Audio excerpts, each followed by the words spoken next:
इस video lecture में हम यूजीसी नेट जून 2024 में पूछे गए ज्योग्राफी विषय के 25 क्वेश्चंस को सॉल्व करेंगे। यूजीसी नेट जून 2024 के रिमेनिंग क्वेश्चंस को मैं नेक्स्ट वीडियोस में आपको प्रोवाइड कराऊंगा। यह सारे ही questions upcoming UGC NET exam और असिस्टेंट प्रोफेसर के एग्ज़ाम के लिए बहुत इंपॉर्टेंट हैं। क्वेश्चन है, arrange the following products from market to the peripheral zone as per von Thunen's model of land use. Von Thunen के भूमि उपयोग मॉडल के अनुसार बाजार से परिधि क्षेत्र तक निम्नलिखित उत्पादों को सुव्यवस्थित कीजिए। 1826 में वॉन थ्यूनियन ने एक बुक लिखी। इस बुक का नाम था द आइसोलेटेड स्टेट। अपनी इस बुक में उन्होंने एग्रीकल्चरल ज्योग्राफी का एक बहुत ही पॉपुलर सिद्धांत दिया। इस सिद्धांत का नाम है एग्रीकल्चरल लोकेशन थ्योरी या कृषि के स्थानीयकरण का सिद्धांत। इस सिद्धांत का आधार था इकोनॉमिक रेंट, आर्थिक लाभ या आर्थिक लगान। वॉन थ्यूनियन ने एक केंद्रीय नगर या एक मार्केट सेंटर की कल्पना की जिसके चारों ओर एक विलग प्रदेश था या एक आइसोलेटेड स्टेट था। इस आइसोलेटेड स्टेट में नगर से बढ़ती हुई दूरी के अनुसार और इकोनॉमिक रेंट के आधार पर लैंड यूज़ की 6 डिफरेंट कंसेंट्रिक रिंग्स पाई जाएंगी या 6 अलग अलग संकेंद्रीय वृत्तखंड पाए जाएंगे जहां पर अलग अलग प्रकार का लैंड यूज मिलेगा। इस मार्केट सेंटर के सबसे नियरेस्ट स्थित जो पहली रिंग होगी वहां पर वेजिटेबल्स की खेती होगी और मिल्क का प्रोडक्शन होगा। इससे आगे दूसरे नंबर की कॉन्सेंट्रिक रिंग में ईंधन के लिए लकड़ी का उत्पादन होगा। तीसरे नंबर की कॉन्सेंट्रिक रिंग में इंटेंस फूड ग्रेन प्रोडक्शन होगा। वहीं चौथे नंबर के वृत्तखंड में एक्सटेंसिव फूड ग्रेन प्रोडक्शन होगा। इसके आगे 5वें नंबर के वृत्तखंड में 3 फील्ड सिस्टम को अपनाया जाएगा जिसमें प्रति वर्ष अधिक से अधिक मात्रा में फैलो लैंड या परती भूमि को या खाली भूमि को छोड़ दिया जाएगा। और सबसे अंतिम वृत्तखंड में अर्थात 6ठे वृत्तखंड में पशुपालन होगा। इस आधार पर यदि देखा जाए तो इस क्वेश्चन का सही आंसर होगा ऑप्शन नंबर 3। नेक्स्ट क्वेश्चन है, arrange the following anthropogenically induced gases causing global warming in descending order of their relative contribution.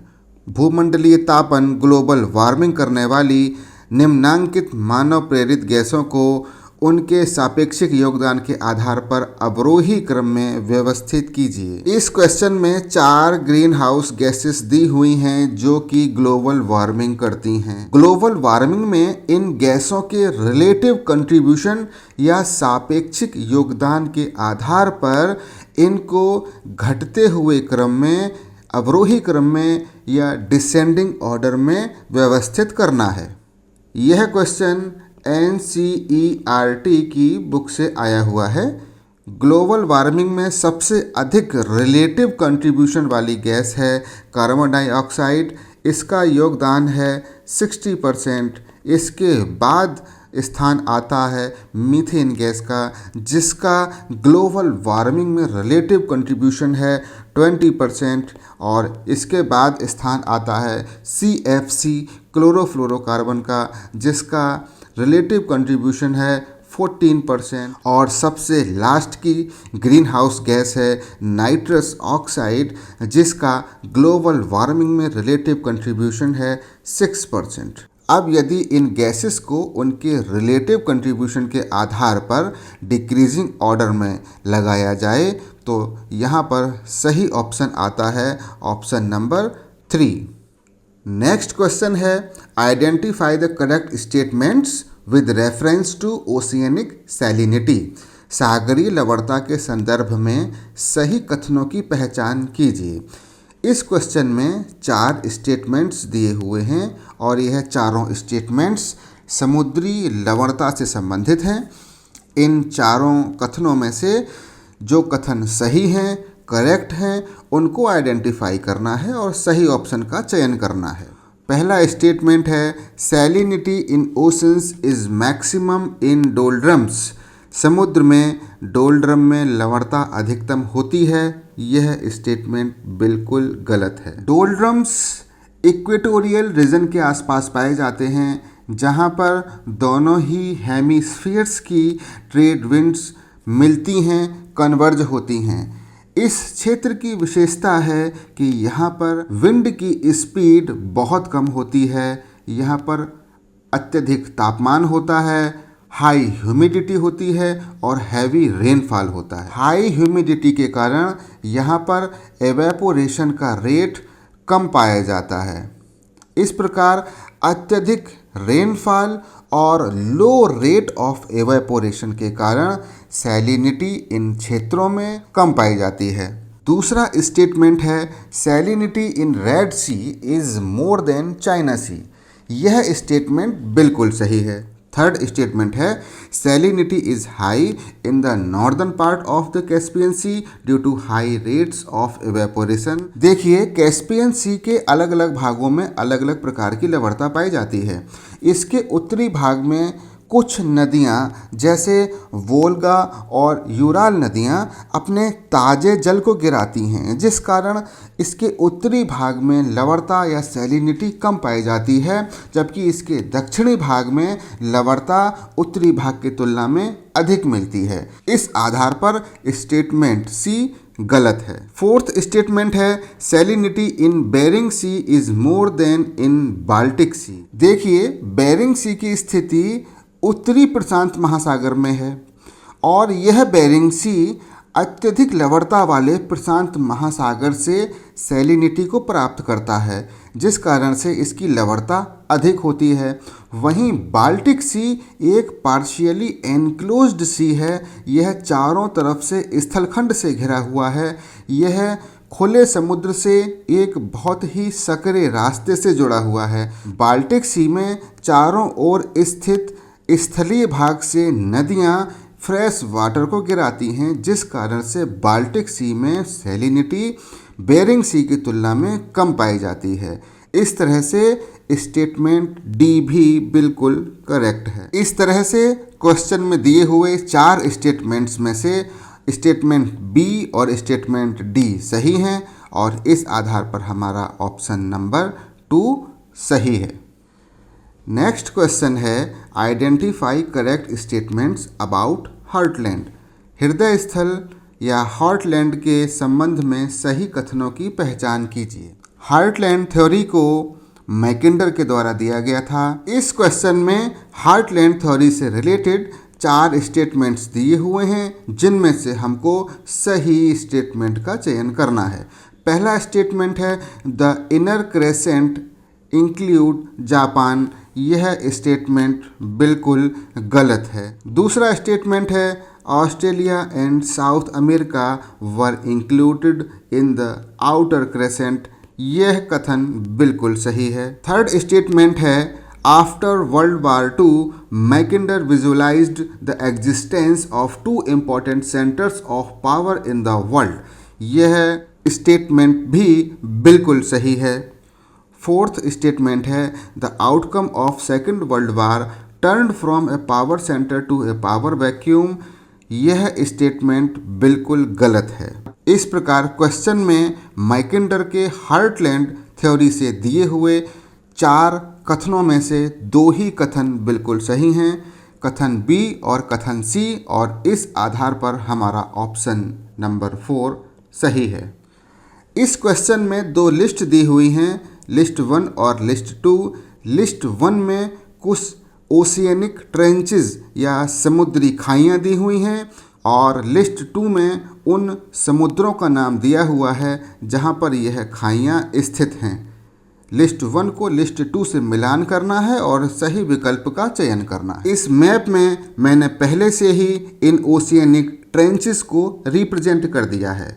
यदि ध्यान से देखें तो नॉर्थ पैसिफिक ओशन में अल्यूशियन ट्रेंच की स्थिति है और साउथ पैसिफिक ओशन में कर्माडेक ट्रेंच की स्थिति है। इंडियन ओशन में सुंडा ट्रेंच की स्थिति है और अटलांटिक ओशन में केमन ट्रेंच की स्थिति है।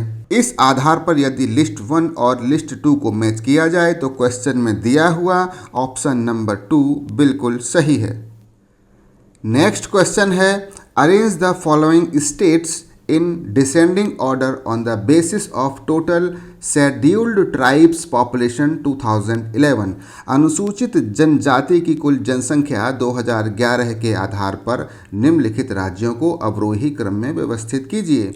यहाँ पर 4 स्टेट्स दिए हुए हैं और इन स्टेट्स को सेंसस 2011 के आंकड़ों के आधार पर शेड्यूल्ड ट्राइब्स की टोटल पॉपुलेशन, जरा ध्यान दीजिएगा, शेड्यूल्ड ट्राइब्स की टोटल पॉपुलेशन के आधार पर डिक्रीजिंग ऑर्डर में अरेंज करना है।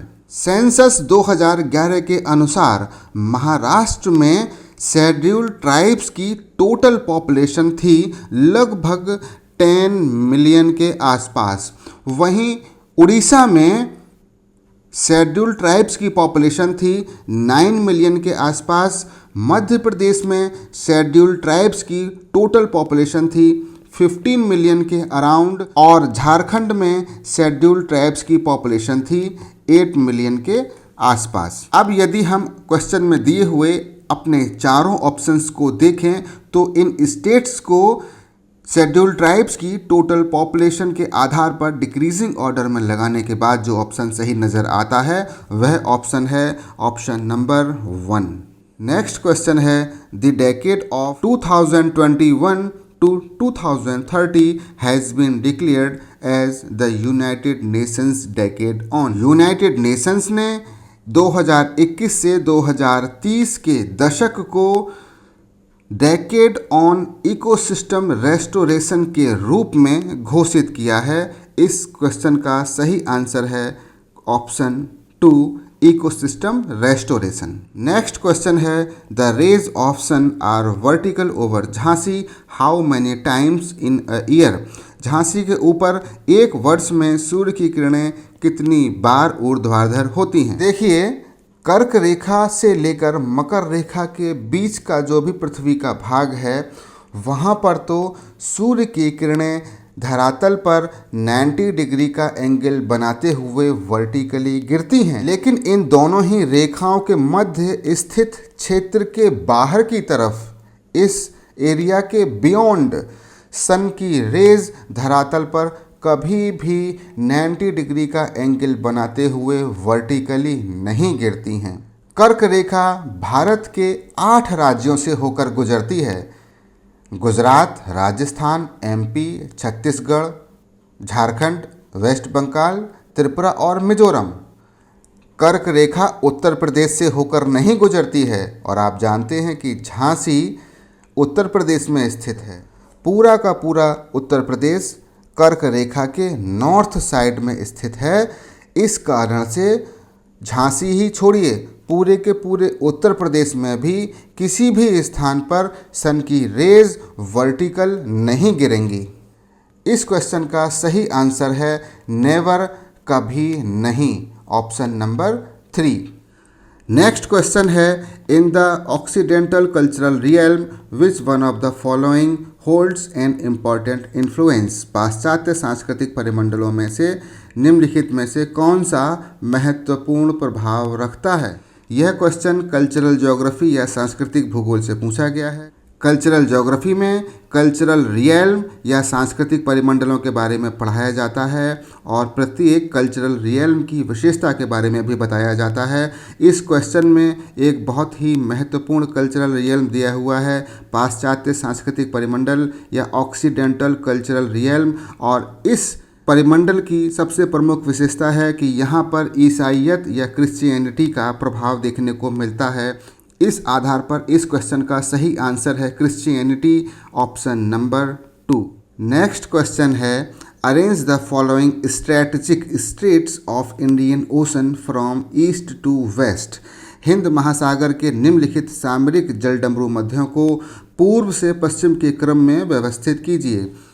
इन स्टेट्स को मैंने ऑलरेडी इस मैप में रिप्रेजेंट किया हुआ है। सबसे पूर्व में जिस स्ट्रेट या जिस जलडमरू मध्य की स्थिति है उसका नाम है मलक्का स्ट्रेट या मलक्का जलडमरू मध्य। इससे पश्चिम की तरफ नंबर 2 पर पाक स्ट्रेट या पाक जलडमरू मध्य की स्थिति है। इससे पश्चिम की ओर यदि हम चलें तो नंबर 3 पर स्ट्रेट ऑफ हॉर्मुज या हॉर्मुज जलडमरू मध्य की स्थिति है और सबसे पश्चिम में नंबर 4 पर स्ट्रेट ऑफ बाब अल मंडेब की स्थिति है। यदि इन स्ट्रेट्स को ईस्ट से वेस्ट की तरफ अरेंज किया जाए तो हमारा सही ऑप्शन निकल कर आता है ऑप्शन नंबर 1। नेक्स्ट क्वेश्चन है identify the correct statements. Statement A है all tsunamis are seismic sea waves. यह स्टेटमेंट गलत है। इस स्टेटमेंट में कहा जा रहा है कि सभी प्रकार की सुनामी की उत्पत्ति समुद्र के नीचे आने वाले अर्थक्वेक से उत्पन्न होने वाली सिस्मिक सी वेव्स के द्वारा होती है। ऐसा नहीं है। कई एक सुनामीज़ की उत्पत्ति अंडर वाटर वॉल्केनिक इरप्शन के द्वारा भी हो जाती है और अंडर वाटर लैंड स्लाइड्स के द्वारा भी सुनामी की उत्पत्ति हो जाती है। स्टेटमेंट बी है एज द सुनामी अप्रोचेज शोर its velocity drops and the wave height greatly increased. यह स्टेटमेंट बिल्कुल सही है।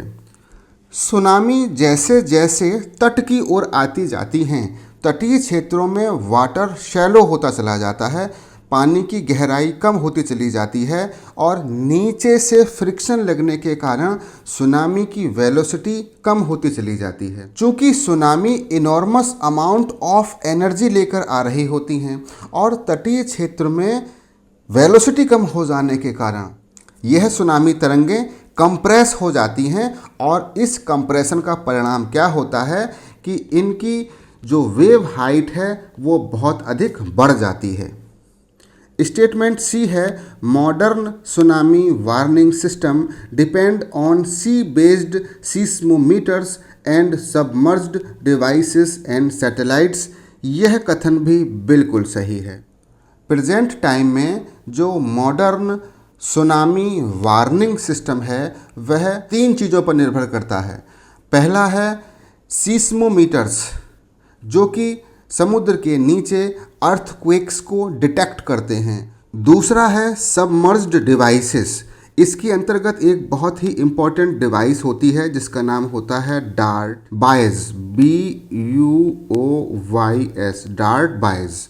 इसकी फुल फॉर्म होती है deep ocean assessment and reporting of tsunami. यह डिवाइस सी लेवल के प्रेशर और वेव की वेलोसिटी को डिटेक्ट करती है और इन डिवाइसेस को गहरे समुद्रों में स्थापित किया जाता है।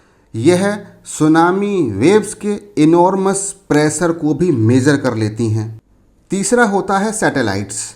यह सैटेलाइट्स समुद्र में डूबे हुए डार्ट बाइज से संबंधित होते हैं। डार्ट बाइज अपने सिग्नल्स को इन सैटेलाइट को भेजता है और यह सैटेलाइट्स इन सिग्नल्स को ज़मीन पर स्थित सुनामी वार्निंग स्टेशंस पर भेज देते हैं। स्टेटमेंट डी है in open sea lack of steepness and tsunami waves very long period causes slow and imperceptible crest rise. यह स्टेटमेंट भी बिल्कुल सही है।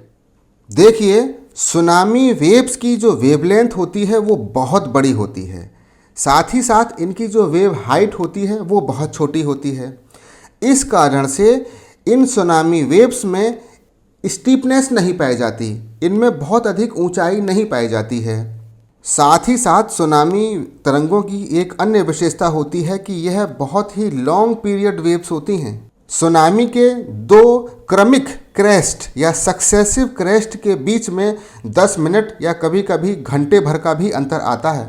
इन्हीं कारणों से खुले समुद्रों में बड़े बड़े जहाज़ों के नीचे से सुनामी तरंगें निकल जाती हैं और जहाज़ों को पता भी नहीं चलता। जबकि यह सुनामी तरंगें बहुत ही हाई स्पीड से चल रही होती हैं और इनॉर्मस अमाउंट ऑफ एनर्जी को कैरी करते हुए लेके जा रही होती हैं, फिर भी कोई ऑब्जर्वर खुले समुद्र में इनको पहचान पाने में असमर्थ रहता है। इस क्वेश्चन में दिए हुए 4 स्टेटमेंट्स में से स्टेटमेंट बी, सी और डी बिल्कुल सही हैं और इस आधार पर हमारा सही ऑप्शन है ऑप्शन नंबर 3। नेक्स्ट क्वेश्चन है, arrange the following theories of the origin of tides chronologically. ज्वार भाटाओं के उद्गम संबंधी निम्नलिखित सिद्धांतों को काल क्रमानुसार व्यवस्थित कीजिए। यहाँ पर 4 थ्योरीज दी हुई हैं जो कि ज्वारों की उत्पत्ति से संबंधित हैं। इनमें सबसे पहले नंबर पर जो थ्योरी आई थी वो थी dynamic theory of Laplace. Number 2 पर जो थ्योरी आई थी वह थी progressive wave theory of Whewell. Number 3 पर जो थ्योरी आई थी वह थी कैनाल थ्योरी ऑफ एयरी और सबसे लास्ट में जो थ्योरी आई है सबसे लेटेस्ट वह है stationary wave theory of Harris. यदि इनको क्रोनोलॉजिकली व्यवस्थित किया जाए तो क्वेश्चन में दिए हुए 4 ऑप्शंस में से पहला ऑप्शन बिल्कुल सही है। नेक्स्ट क्वेश्चन है, match the list 1 and list 2। List 1 और लिस्ट 2 में कुछ एंट्रीज दी हुई हैं। लिस्ट 1 में कुछ पेड़ों की प्रजातियां दी हुई हैं, वहीं लिस्ट 2 में यह पेड़ कौन कौन से वनों में पाए जाते हैं उनके बारे में दिया हुआ है। लिस्ट 1 को लिस्ट 2 से मैच करके सही विकल्प का चयन करना है।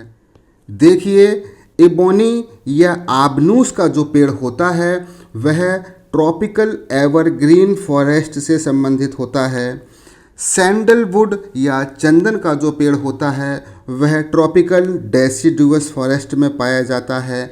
मैंग्रोव्स हमेशा टाइडल फॉरेस्ट में पाए जाते हैं और देवदार के पौधे पर्वतीय क्षेत्रों में हाई एल्टीट्यूड्स में पाए जाते हैं, अर्थात यह अल्पाइन फॉरेस्ट होते हैं।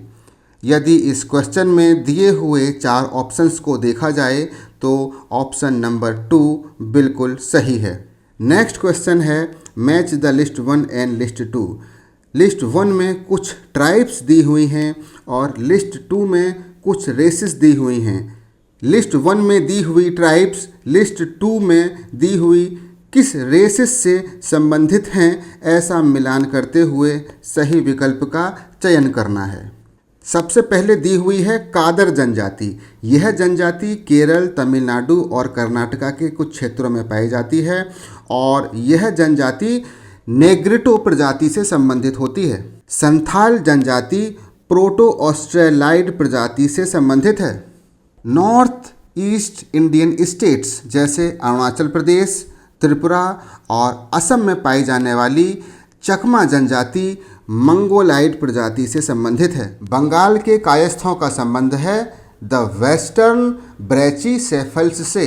यदि लिस्ट 1 और लिस्ट 2 को मैच किया जाए तो इस क्वेश्चन में दिए हुए चारों ऑप्शंस में से ऑप्शन नंबर 1 बिल्कुल सही है। नेक्स्ट क्वेश्चन है, the fastest and deepest geostrophic currents are found at the which one of the following boundaries of ocean basins. तीव्रतम तथा सर्वाधिक गहरी भूविक्षेपी धाराएं समुद्री बेसिनों की निम्नलिखित में से कौन सी सीमाओं पर पाई जाती हैं। देखिए, जिस प्रकार से हम लोगों ने क्लाइमेटोलॉजी में जियोस्ट्रॉफिक विंड्स के बारे में पढ़ा है, ठीक उसी प्रकार से समुद्रों में भी जियोस्ट्रॉफिक करेंट्स चला करती हैं। यह करेंट्स ओशन बेसिन की वेस्टर्न बाउंड्रीज पर चला करती हैं। इस प्रकार इस क्वेश्चन का सही आंसर है option number 4 western. Next question है, identify the correct statements with reference to tornadoes. Statement A है, a phenomena like tornado over the ocean is called water sprout. समुद्र में टॉर्नेडो जैसी परिघटना को जल स्तंभ कहा जाता है। यह स्टेटमेंट बिल्कुल सही है, क्योंकि जिस प्रकार से स्थल पर टॉर्नेडो आया करते हैं, ठीक इनसे मिलती जुलती ही और इन्हीं के समान विशेषताओं वाली एक परिघटना का निर्माण समुद्रों के ऊपर भी होता है, जिसको जल स्तंभ या वाटर स्प्राउट कहा जाता है। स्टेटमेंट बी है, a prerequisite for tornado development is the formation of a mesocyclone. Tornado के विकास में मेसोसाइक्लोन का बनना एक पूर्व आवश्यकता है। यह स्टेटमेंट भी लगभग सही है, क्योंकि अधिकांश जो टॉर्नेडो हैं उनके डेवलपमेंट में पहले मेसोसाइक्लोन्स बना करते हैं, लेकिन सभी टॉर्नेडो के डेवलपमेंट में सबसे पहले मेसोसाइक्लोन बने यह ज़रूरी नहीं है।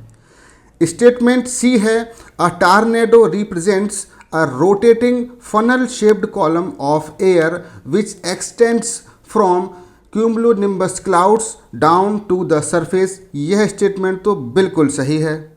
फोर्थ स्टेटमेंट है, Japan is most prone to tornadoes in the world. यह स्टेटमेंट गलत है, क्योंकि टॉर्नेडो से विश्व में सबसे ज़्यादा प्रभावित देश है यूनाइटेड स्टेट्स। इस तरह यदि हम इस क्वेश्चन में दिए हुए ऑप्शंस को देखें तो ऑप्शन नंबर 4 बिल्कुल सही है। नेक्स्ट क्वेश्चन है, arrange the following countries in descending order on the basis of level of urbanization. इन चारों देशों में माल्टा सबसे अधिक अर्बनाइज्ड है, जिसका परसेंटेज है 94.94%। इसके बाद फिनलैंड का स्थान आता है, जहां पर अर्बनाइजेशन है 85.77%, और इसके बाद थाईलैंड का स्थान आता है, जहां पर अर्बनाइजेशन है 53.61%, और सबसे अंत में नेपाल का स्थान आता है, जहां पर नगरीकरण की मात्रा है मात्र 21.9%। यदि इन चारों देशों को डिसेंडिंग ऑर्डर या अवरोही क्रम में या घटते हुए क्रम में लगाया जाए तो हमारा ऑप्शन नंबर 3 बिल्कुल सही है। नेक्स्ट क्वेश्चन है, match the list 1 and list 2। List 1 में ग्रेविटी मॉडल से संबंधित कुछ टर्म्स दिए हुए हैं और लिस्ट 2 में इन टर्म्स का डिस्क्रिप्शन दिया हुआ है। दोनों का सही मिलान करते हुए सही विकल्प का चयन करना है। देखिए, मुख्यतः 3 प्रकार के इंटरेक्शन मॉडल्स पाए जाते हैं, जिनमें सबसे पहला होता है ग्रेविटी मॉडल, उसके बाद आता है पोटेंशियल मॉडल और तीसरे नंबर पर होता है रिटेल मॉडल। ग्रेविटी मॉडल में उसके फार्मूले में कुछ टर्म्स यूज़ किए जाते हैं, जैसे बीटा, लैम्डा, अल्फ़ा और के, और उन्हीं चारों टर्म्स को इस लिस्ट 1 में दिया हुआ है। ग्रेविटी मॉडल में बीटा का मतलब होता है parameter of transport friction. Lambda का मतलब होता है potential to generate movements. Alpha का मतलब होता है पोटेंशियल टू अट्रैक्ट मूवमेंट्स, और के होता है proportionality constant related to the rate of the event. यदि इस क्वेश्चन में दिए हुए ऑप्शंस को देखा जाए तो लिस्ट 1 का लिस्ट 2 से मिलान करने के बाद सही ऑप्शन है ऑप्शन नंबर 1। नेक्स्ट क्वेश्चन है, talus slope is genetically which type of slope. शैल मलबा ढाल आनुवांशिक रूप से किस प्रकार का ढाल है। टालस स्लोप एग्रेडेशनल या उन्नयनात्मक प्रकार का स्लोप होता है।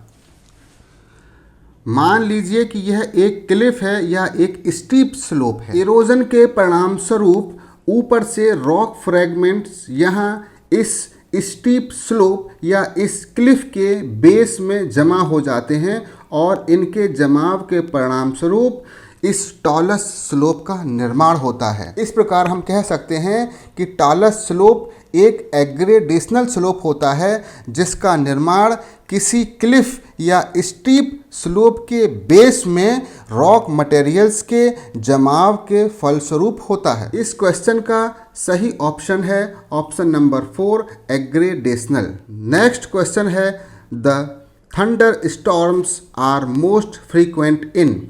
तड़ित झंझा की बारंबारता निम्नलिखित क्षेत्रों में से कहाँ सर्वाधिक होती है।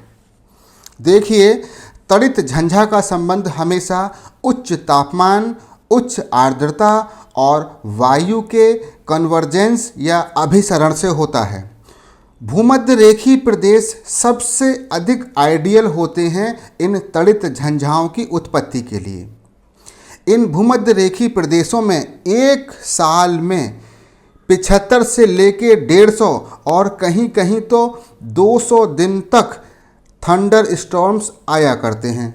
इस आधार पर यदि हम अपने चारों ऑप्शंस को देखें तो हमारा ऑप्शन सी डोलड्रम्स बिल्कुल सही है।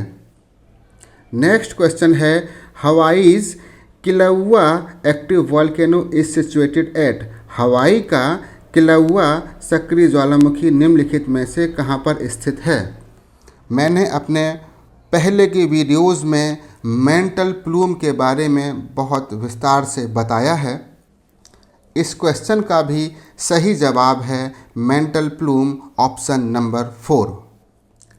नेक्स्ट क्वेश्चन है which one of the following was most emphasized by Spykman in rimland theory. Spykman के रिमलैंड सिद्धांत में निम्नलिखित में से किस पर अधिक बल दिया गया है। मैंने अपने पहले के वीडियोस में बताया है कि स्पाइकमैन का रिमलैंड सिद्धांत समुद्र शक्ति या सी पावर पर आधारित है। इस तरह इस क्वेश्चन का सही ऑप्शन है ऑप्शन नंबर 1 सी पावर समुद्र शक्ति। नेक्स्ट क्वेश्चन है identify the correct statements with reference to the theory of sea floor spreading.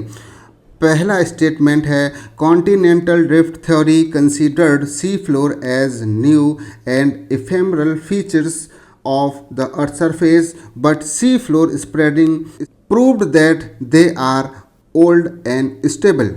महाद्वीपीय विस्थापन सिद्धांत में सागर नितल को पृथ्वी की सतह का नवीन और अल्पकालिक लक्षण माना गया था, किंतु सागर नितल प्रसरण से सिद्ध हुआ कि वे पुराने और स्थायी हैं। देखिए यह स्टेटमेंट बिल्कुल गलत है। वैगनार ने अपनी कॉन्टिनेंटल ड्रिफ्ट थ्योरी में सी फ्लोर स्प्रेडिंग का जिक्र नहीं किया है। नेक्स्ट स्टेटमेंट है wine and Matthew tested this theory on the basis of analysis of the age and thickness of sediment। यह स्टेटमेंट सही है क्योंकि 1960 में सी फ्लोर स्प्रेडिंग की थ्योरी आई और वाइन और मैथ्यू ने 1963 में हिंद महासागर में कार्ल्सबर्ग कटक के मध्यवर्ती भाग का मैग्नेटिक सर्वे किया और सी फ्लोर स्प्रेडिंग को प्रमाणित किया। नेक्स्ट स्टेटमेंट है the increasing age and thickness of sediments away from the ridges on both sides is an evidence of sea floor spreading. यह ऑप्शन तो बिल्कुल सही है।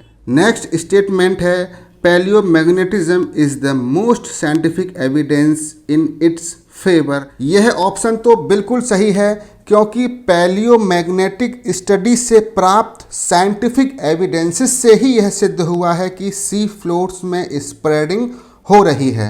इस क्वेश्चन में दिए हुए ऑप्शंस को यदि ध्यान से देखा जाए तो ऑप्शन नंबर 4 बिल्कुल सही है।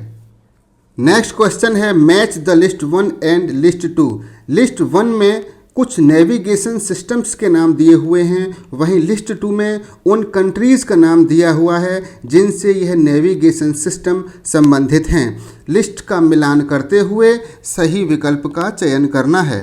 देखिए GNSS global navigation satellite system USA से संबंधित है। गैलीलियो का संबंध यूरोपियन यूनियन से है। QZSS quasi zenith satellite system का संबंध जापान से है और बाईड्यू चाइना का नेविगेशन सिस्टम है। इस क्वेश्चन में दिए हुए ऑप्शंस को यदि देखा जाए तो लिस्ट 1 का लिस्ट 2 से मिलान करने के बाद ऑप्शन 4 बिल्कुल सही है।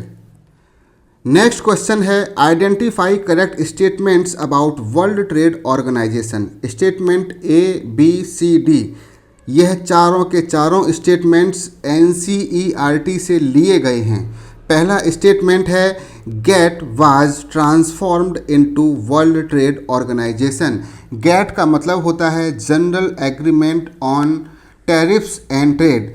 यह स्टेटमेंट बिल्कुल सही है क्योंकि यही बाद में वर्ल्ड ट्रेड ऑर्गेनाइजेशन में कन्वर्ट कर दिया गया। स्टेटमेंट बी है issues of health workers right child labour and environment are given high importance. यह स्टेटमेंट बिल्कुल गलत है। थर्ड स्टेटमेंट है all the developed countries have fully opened there markets to products from developing countries, यह statement भी बिल्कुल गलत है। नेक्स्ट स्टेटमेंट है free trade is widening the gulf between rich and poor countries, यह ऑप्शन बिल्कुल सही है और NCERT में भी बिल्कुल ऐसा ही लिखा हुआ है। इस प्रकार यदि क्वेश्चन में दिए हुए ऑप्शंस को देखा जाए तो ऑप्शन नंबर 3 बिल्कुल सही है। फिर मिलेंगे नए क्वेश्चंस और नए कंसेप्ट्स के साथ अगले वीडियो लेक्चर में। जुड़े रहिए मेरे YouTube चैनल ज्योग्राफिकल सॉल्यूशंस से।